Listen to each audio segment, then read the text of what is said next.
नमस्कार, मी Shreyas Pande. Ground zero मध्ये आपलं स्वागत आहे. राज्यामध्ये उन्हाचा चटका तापदायक ठरत असतानाच आता उकाडा देखील वाढलेला आहे. ढगाळ हवामानामुळे कमाल तापमानामध्ये चढ उतार सुरूच आहेत. कोकणामध्ये उष्ण आणि दमट हवामानाचा तर मध्य महाराष्ट्र, मराठवाडा, विदर्भामध्ये वादळी वारे, विजांसह पावसाचा इशारा कायम असल्याचं हवामान विभागानं म्हटलेलं आहे. मराठवाडा आणि मध्य महाराष्ट्र परिवारासोबत इतर भागांमध्ये तसेच उत्तर कर्नाटक आणि परिसरावर चक्रवाऱ्याची देखील स्थिती असल्याचं हवामान विभागानं म्हटलं. मराठवाड्यापासून उत्तर तामिळनाडूपर्यंत तसेच मध्य प्रदेशातील चक्राकार वाऱ्यांपासून विदर्भ, मराठवाडा, कर्नाटक पर्यंत हवेचे कमी दाबाचे पट्टे सक्रिय आहेत. त्यामुळे ढगाळ आकाशासह राज्याला पावसाचा पोषक हवामान असल्याचं म्हटलं आहे. हवामान विभागानं 26 एप्रिलला या संदर्भातला तपशील दिलेला आहे. मराठवाडा, विदर्भामध्ये वादळी वारे, विजांसह पावसाचा इशारा देखील देण्यात आलेला आहे. काय परिस्थिती आहे सध्या राज्यामधली, आजचा त्या संदर्भातला ग्राउंड रिपोर्ट पाहूया.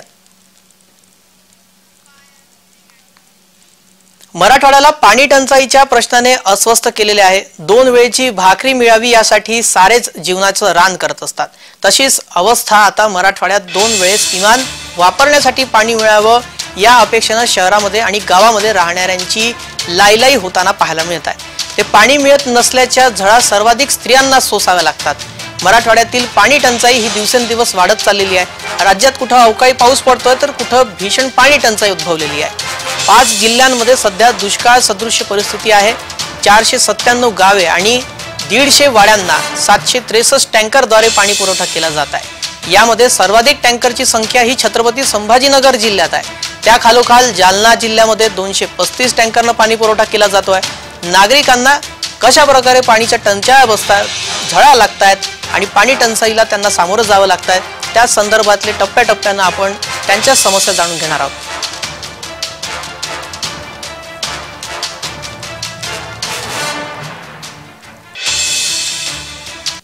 मध्ये जर बघितलं तर सध्या 750 पेक्षा अधिक गावांमध्ये जे आहे ते टँकरने पाणी पुरवठा करण्यात येत आहे.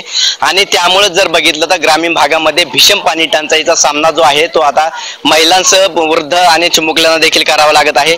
हे जर बघितलं तर या ठिकाणी काही महिला देखील आहेत, त्या हंडे घेऊन या ठिकाणी आले विहिरीवरून. एकंदरीत काय सांगाल, कुठून पाणी घेऊन आल्या? विहिरीवरून. दुपारचा टाइम झाला, कडक ऊन पडलेला आहे आणि त्यानंतर तुम्ही उन्हामध्ये पाणी घेऊन आले, काय सांगाल पुढे? शाळेतून आलेली आहे. आता मम्मी घरी नाही, अभ्यास नाही होत, विहिरीमध्ये पाणी बी नाही.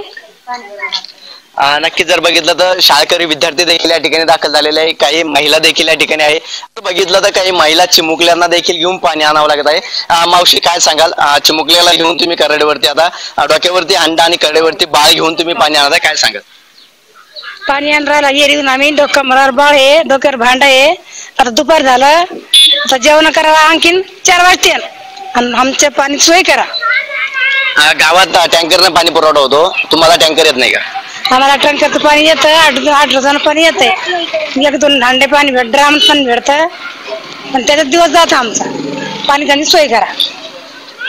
प्रशासनाने आता तात्काळ नागरिकांचा पाणी प्रश्न मिटावा अशी मागणी जी आहे ती आता नागरिकांतून होत आहे. छत्रपती संभाजीनगरहून विजय चिडे, जय महाराज.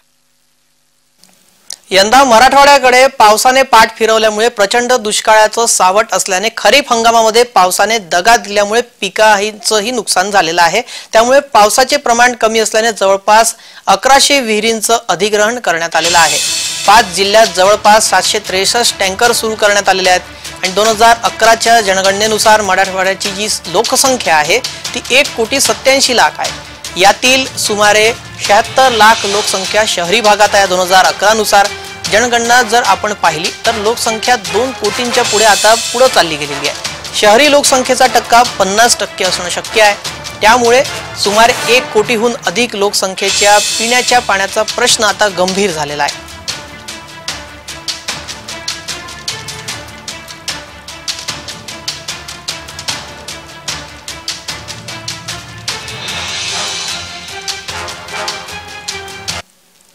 मराठवाडा विभागातील मोठ्या 11 धरणांमध्ये 30% पाणी साठा आता शिल्लक आहे. 75 मध्यम प्रकल्पामध्ये 13.39%, 749 लघु प्रकल्पामध्ये 13.71%, गोदावरी नदीवरील 15 बंधाऱ्यामध्ये 27.99% आणि तैरणा या भागामध्ये नदीवरील 27 बंधाऱ्यामध्ये 19% पाणी साठा शिल्लक आहे.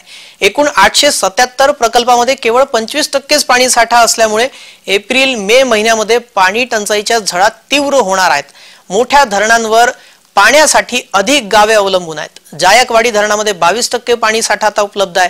त्यामुळे आतापासूनच नागरिकांना पाण्यासाठी कसरत करावी लागते. इथं नागरिक वेगवेगळ्या प्रकारे पाणी टंचाईच्या झळा त्यांना सहन कराव्या लागतात आणि पाणी आणण्यासाठी मशक्कत त्यांना करावी लागते. माजलगाव आणि सीना कोळेगाव धरणे पूर्ण कोरडी आहेत. 2 वर्षांच्या तुलनेमध्ये कमी पाऊस झाल्यामुळे टंचाई निर्माण झालेली आहे. राज्यात कुठं अवकाळी पाऊस पडतोय तर कुठं पाऊसच झालेला नाहीये. त्यामुळे नागरिकांना देखील अनेक समस्यांना पुढे जावं लागतंय. आम्हाला पाण्याची खूप टंचाई आहे. पाणी नाही. टँकर चालू आहे पण टँकरच्या 10-15 दिवसात ट्रिप येते. 2 घरपट्टी 2 ड्राम देतात. 2 ड्राम मध्ये काही एवढं सगळ्यांचं भागणं होत नाही. घरात बरेच मेंबर असल्यामुळे पाणी काही पुरत नाही आणि शेतीचे कामं चालू आहेत. हे पाणी घ्यायला आम्हाला दुपार होते. त्याच्यामुळं आमचे शेतीचे कामं पण होत नाही वेळेवरती. मग आम्ही कसं करायचं? पाण्याची टंचाई असल्यामुळे पाणी आम्हाला पाहिजे वेळेवरती. घरपट्टी पाणी तर काही भेटत नाही एवढं. टँकर आम्हाला टँकर पाहिजे. पाण्याची व्यवस्था पाहिजे. आम्हाला पाणी आणता येत नाही. आमचे गुडघेलाही दुखू राहिले. आमचे पोरं शाळा जात आहेत. तिथून कवा येईन आणि कवा पाणी आणते. आमचे तोडील गेलेले पोरं. मग आता काय करावं? आम्हाला पाण्याची सोयी करावं. मग आता तुम्ही पाणी कसं नेता? पाणी नेऊ एक भांडण कसं पोरं येऊसर नेऊन पिवास लागत. नळाला पाणी नाही येत. टंकर येतं तर उली पाणी 1-2 ड्राम पाणी येतं. ते 15-15 दिवस पाणी पित असतो आम्ही. विहिरी आणि कूपनलिकांनी तळ गाठलेला आहे. परिणामी फळबागा धोक्यात आलेल्या असून ठिबक सिंचनाद्वारे बागा वाचवण्याचे शर्थीचे प्रयत्न शेतकरी करीत आहेत. पाण्याचे अतिरिक्त आवर्तन मिळवण्यासाठी आता ठिकठिकाणी उपाययोजना करण्यात याव्या अशी मागणी करत आहेत. त्यामुळे उन्हाळी पिकांचं क्षेत्र आता घटलेलं आहे. मागील वर्षी 22 हेक्टर क्षेत्र वाढले होते. पाण्यासाठी गावोगावी नागरिकांची भटकंती सुरू असल्याचं पाहायला मिळत आहे. पुढील 3 महिने ही परिस्थिती राहणार असून प्रशासनानं तातडीनं उपाययोजना कराव्यात अशी मागणी ग्रामस्थ करत आहेत.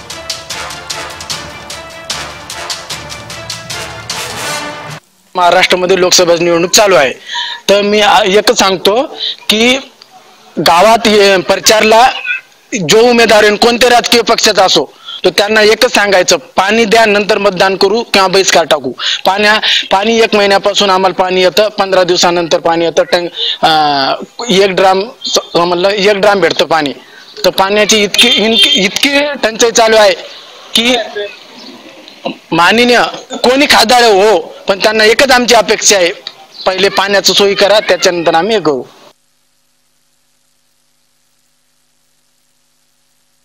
मी कॉलेजमध्ये 11ला आहे. कॉलेजातून आल्यानंतर पाणी भरायला यावं लागतं. मम्मी घरी एकटीच असते. मम्मी घरी एकटीच असते आणि मम्मीला शेतात पण जावं लागतं. घरी कोणी नसतं. पाण्याची खूप फजिती होती. मग तू काय करते नेमकी शाळेतून आल्यावर विहिरीवर जावं लागतं भांडण घेऊन. पाणी आणि अभ्यास होतो. पाणीवर जास्त लक्ष द्यावं लागतं. अभ्यास रात्री 9 ते 10. जळगाव जिल्ह्यात तापमानाने 40 ओलांडली असून जळगाव जिल्ह्यातील नागरिकांना पाणी टंचाईचा मोठा सामना करावा लागत आहे. आपले दैनंदिन कामं सोडून नागरिकांना पाण्यासाठी वनवन भटकावं लागत आहे. जळगाव जिल्ह्यातील 42 गावांना 51 पाणी टँकरने पाणी पुरवठा करत लागत असून जर विचार केला तर जळगाव जिल्ह्यात यंदा समाधानकारक पाऊस न झाल्याने मोठी पाणी टंचाईचा सामना जळगाव जिल्ह्यातील नागरिकांना या ठिकाणी करावा लागत आहे. आगामी काळात देखील पाणी टंचाईचा सामना भेडसावू शकतो अशी शक्यता वर्तवण्यात येत आहे. आता तर मार्च महिना सुरू आहे. एप्रिल व मे महिन्यात जळगाव जिल्ह्यातील तापमान हे जिल्ह्यात व राज्यात सर्वाधिक तापमान असते आणि पाण्याची भूजल पातळी ही कमी होण्याची शक्यता वर्तवण्यात येत असून आगामी काळात देखील जळगाव जिल्ह्यातील नागरिकांना पाणी टंचाईचा सामना हा करावा लागू शकतो. प्रशासन नेमकी याबद्दलची काय भूमिका घेतं हे पाहणं महत्त्वाचं ठरणार आहे. जुगल पाटील, जय महाराष्ट्र न्यूज, जळगाव.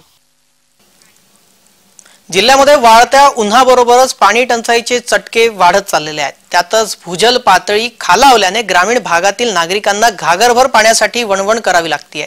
त्यामुळे लोकसभा निवडणूक प्रचारामध्ये स्थानिक मुद्द्यांना बगल मिळालेली आहे. पाणी टंचाई, दुष्काळ, शेतीचे प्रश्नांवर कोणाही प्रतिनिधींना बोलायचं नाहीये. टँकरनं पाणी पुरवठा सुरू करण्यात आलेला आहे. मार्च पासूनच पाणी प्रश्न जो आहे तो पेटलेला आहे. लोकसभा निवडणुकीचा प्रचार वेगानं होत आहे. कार्यकर्त्यांच्या बैठकी, भेटीगाठी, नागरिकांनी खास करून पाणी द्या, बाकी काही नको अशी मागणी केलेली आहे. आता या लोकप्रतिनिधी सह प्रशासन या गंभीर समस्येकडे दुर्लक्ष करीत असल्यानं येथील पाणी प्रश्न अधिकच गंभीर बनलेला आहे. या पाणी टंचाईकडे सरकार किती गांभीर्यानं लक्ष देईल हे पाहणं देखील आता महत्त्वाचं ठरणार आहे.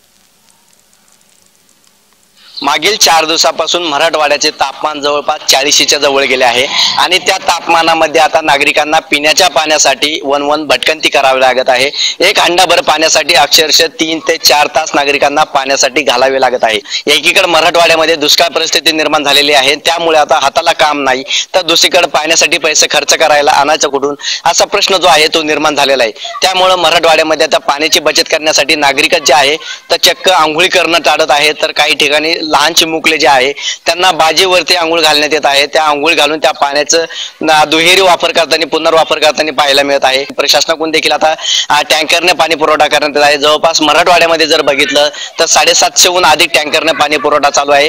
मात्र आता या गावांमध्ये सुद्धा भीषण पाणी टंचाईचा सामना जो आहे तो करावा लागत आहे. आणि जर बघितलं तर मराठवाड्याला नाथसागरातून पाणी पुरवठा केला जातो. मात्र त्याच प्रकल्पामध्ये जर बघितलं तर 22% पाणी साठा आहे. त्यामुळे आता धरण उशाला कोरड घासाची म्हणण्याची वेळ जी आहे ती मराठवाड्यातील नागरिकांवरती आले. पैठणच्या नाथसागरवरून जर बघितलं तर परभणी असं, नांदेड असं या ठिकाणी पाणी पुरवठा केला जातो. त्याच पद्धतीने शेतीला देखील पाणी पुरवठा त्या धरणातून केला जातो. मात्र मागील गत वर्षीचा जर विचार केला तर आजच्या परिस्थितीला 60%हून अधिक पाणी नाथसागरामध्ये शिल्लक होते. मात्र यावेळेस पाणी जे आहे ते केवळ फक्त 22% आणि यामध्ये पुढील 4 महिने जे आहे ते नागरिकांना सोसावे लागणार आहे. प्रशासनाने आता गांभीर्याने दखल घेऊन नागरिकांचं पिण्याच्या पाण्याची समस्या सोडावी अशी मागणी घेऊन आता नागरिक आता हल्लाबोल करताना आपल्याला मराठवाड्यामध्ये पाहायला मिळत आहे. छत्रपती संभाजीनगरहून विजय चिडे, जय महाराष्ट्र. जळगाव जिल्ह्यामध्ये सुद्धा तापमानाचा पारा 40°C वर जाऊन पोहोचलेला आहे. वाढत्या तापमानामुळे जळगाव जिल्ह्यातील नागरिकांना भीषण पाणी टंचाईचा सामना करावा लागतोय. जळगाव जिल्ह्यातील 42 गावांमध्ये भीषण पाणी टंचाई जाणवू लागल्याने जळगाव जिल्ह्यातील 40गाव, भडगाव, धरणगाव, भुसावळ, अमळणे, पारोळा या तालुक्यांना मोठा पाणी टंचाईचा सामना करावा लागतोय. या तालुक्यातील गावांना 51 पाणी टँकरनं पाणी पुरवठा करावा लागतोय.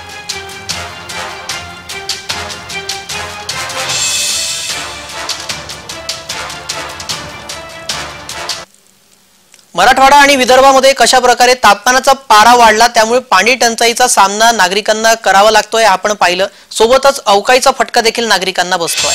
सलग 3ऱ्या दिवशी विदर्भ, मराठवाड्या अवकाळी पावसानं इथं धुमाकूळ घातला. खानदेशामध्ये जळगाव जिल्ह्यातही वादळी वाऱ्यासह पावसाने हजेरी लावली.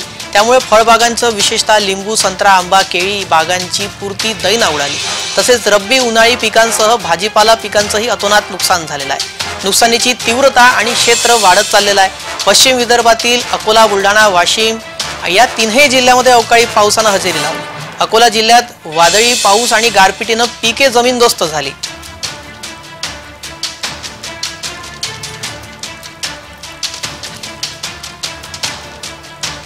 यवतमाळ, चंद्रपूर आणि गडचिरोली जिल्ह्यांना सुद्धा अवकाळी पावसाचा फटका बसलेला आहे. विदर्भातील ठिकठिकाणी कशा प्रकारे पाऊस झालेला आहे, अवकाळी पाऊस, आणि त्याचा पिकांना कसा फटका बसलेला आहे आपण ते पाहतोय. ही विदर्भातल्या काही जिल्ह्यांची पावसाची दृश्य आहेत. बुलढाणा जिल्ह्यामध्ये अवकाळी पावसाने अक्षरशः हाहाकार माजवला होता. बुलढाणा जिल्ह्यातील सिंदखेड राजा, देऊळगाव राजा, संग्रामपूर, नांदुरा आणि खामगाव तालुक्यामध्ये पावसाने मोठ्या प्रमाणात शेतकऱ्यांचं नुकसान केलं. गारपीट झाली. गारपिटीमुळे शेतकऱ्यांच्या शेतात उभे असलेले पीक जमीनदोस्त झाले. गारपिटीनं तब्बल 309 कुटुंब बेघर झाली. 6 तालुक्यात 3500 हेक्टर शेती पिकाचं नुकसान झालं. हे नुकसान कमी होतं तर पुन्हा एकदा मोताळ तालुक्यातील बोरखेडी अंतरी शिवारामध्ये प्रचंड गारांचा पाऊस झाला. त्यामुळे शेतकऱ्यांच्या शेतातील मका, ज्वारी यासह फळबागांचंही अतोनात नुकसान झालं. या पावसामुळे तब्बल 102 गावे बाधित झाली असून पुन्हा पाऊस झाला. त्यामुळे शेतकऱ्यांना चांगलंच आता या पावसानं रडवलेलं आहे. बुलढाणा जिल्ह्यामध्ये अवकाळी पावसानं अक्षरशः हाहाकार माजवल्याचं पाहायला मिळालं.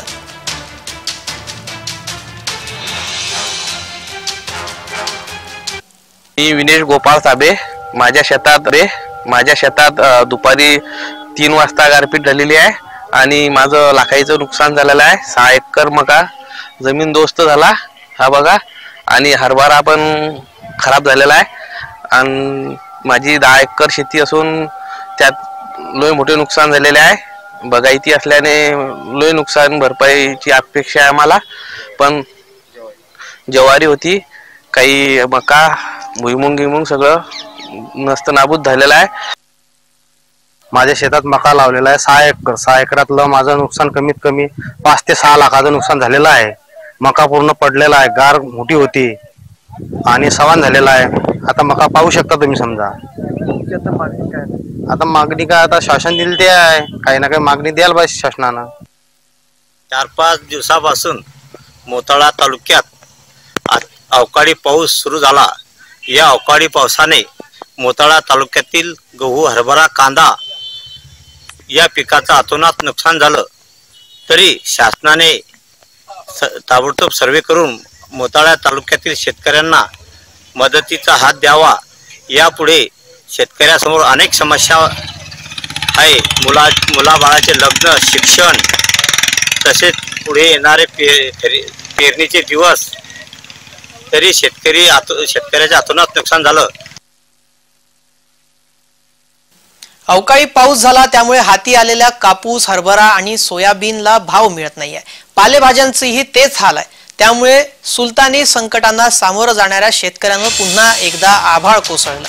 या संकटातून शेतकऱ्यांना बाहेर निघण्यासाठी शेतकरी सरकार मायबापकडे डोळे लावून बसलाय. या नुकसानीतून किमान लागवडीचा तरी खर्च भरून निघावा इतकीच मागणी सरकारकडे शेतकरी करत आहे. आर्थिक दरीमध्ये शेतकरी कोसळलेला आहे अशा भावना शेतकऱ्यांनी व्यक्त केल्या.